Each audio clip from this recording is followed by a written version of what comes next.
আসসালামু আলাইকুম। আজকে আমি দেখাবো কিভাবে সহজ নিয়মে আইসি রিবোলিং করা হয়। দেখতে পাচ্ছেন আমার কাছে একটি কিপ্যাড ফোনের সিপিইউ রয়েছে। আমি এই সিপিইউটাকে এখন রিবল করে আপনাদের দেখাবো। সেজন্য আমি একটা মাস্টার প্লেট নিলাম। মাস্টার প্লেট নেওয়ার পরে আমি আইসিটা বরাবর রেখে তারপরে আঙ্গুল দিয়ে কিছুটা পেস্ট মাখিয়ে নিলাম, আইসি রিবল পেস্ট। আমি সবসময় মান্ট কোম্পানির পেস্ট ইউজ করি, ওইটা অনেক সুন্দর এবং ভালো মানের পেস্ট। দাম একটু বেশি হলেও ওই পেস্টটা অনেক ভালো। তো আপনারা দেখতে পাচ্ছেন আমি টুইজার দিয়ে হালকাভাবে ধরে তারপর আমার হট গানের হিট 350-এ রেখে আমি হালকা করে হিট দিলাম। সুন্দরভাবে দেখতে পাচ্ছেন। এই নিয়মে আপনারা আইসি রিবল করলে 100-তে 100 মনে করেন যে 100-তে 90% মনে করেন যে সফল হবেন। আমি হালকা করে হিট দিয়ে নিলাম। হিট দেওয়ার পর কিছুক্ষণ ধরে রাখতে হবে। ধরে রাখার পর হালকা পরিমাণে ফ্লুক পেস্ট দিয়ে দিতে হবে। ফ্লুক পেস্ট দেওয়ার পর আপনার আবার 350 রেখে হালকাভাবে হিট দিতে হইবে। হিট দেওয়ার পর দেখা যাবে বলগুলো সুন্দরভাবে একেবারে জায়গা মতন বসে যাবে। কোনো প্রকার বল মিসিং হওয়ার সম্ভাবনা নাই। তো আমি দেখতে পাচ্ছেন কিছুক্ষণ ধরে রাখলাম আইসিটা বলটা শক্ত হওয়ার জন্য। তো তারপরে কাটার দিয়ে হালকাভাবে কেটে নিতে হবে। কেটে নিয়ে আপনার যে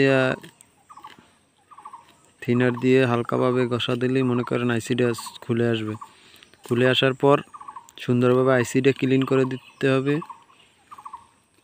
আমি আইসিটাকে সুন্দরভাবে ক্লিন করে নিচ্ছি, কোথাও যেন কোনো পেস্ট বা ময়লা বেজে না থাকে। যেহেতু আইসি সুন্দরভাবে পরিষ্কারভাবে পরিচ্ছন্নতাভাবে কাজ করলে মনে করেন যেন আইসির কাজে অ্যাকশানসি হয়ে যাবে। তো আমি আইসিটা সুন্দরভাবে পরিষ্কার করে নেওয়ার পর এবার আমি আবার হালকা করে ফ্লুক পেস্ট দিয়ে নিলাম।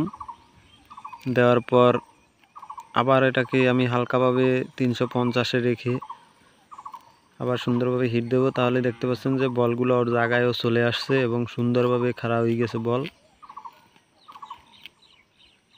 বলগুলো দেখতেও সুন্দর লাগে। তারপর আবার সুন্দরভাবে ক্লিন করে নিতে হবে।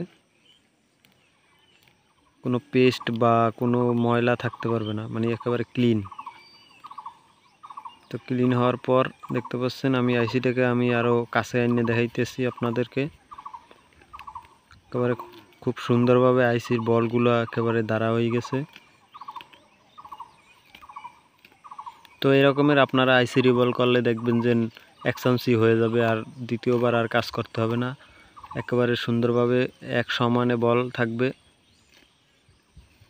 আপনারা সবসময় ভালো মানের পেস্ট ইউজ করবেন, রিবল পেস্ট বা ফ্লুক পেস্ট, এবং চেষ্টা করবেন সবচাইতে ভালো মানের একটা প্লেট নিতে, মাস্টার প্লেট বা যাই হোক ভালো মানের প্লেট নেবেন এবং সুন্দর একটা টুইজার নেবেন। দেখতে পাচ্ছেন আমি এখন এটাকে চেক দেবো। আইসিটা বসাই নিলাম। ভিডিওটা লং হবে সেজন্য আমি দেখাইলাম না আইসিটা কিভাবে বসাতে হয়, ওটা আরেকটা ভিডিওতে দেখাবো। তো দেখতে পাচ্ছেন আমি সেটটাকে দেখতে আছে অন হয় কিনা দেই। তো আলহামদুলিল্লাহ দেখতে পাচ্ছেন সেটটা রানিং হয়ে গেছে।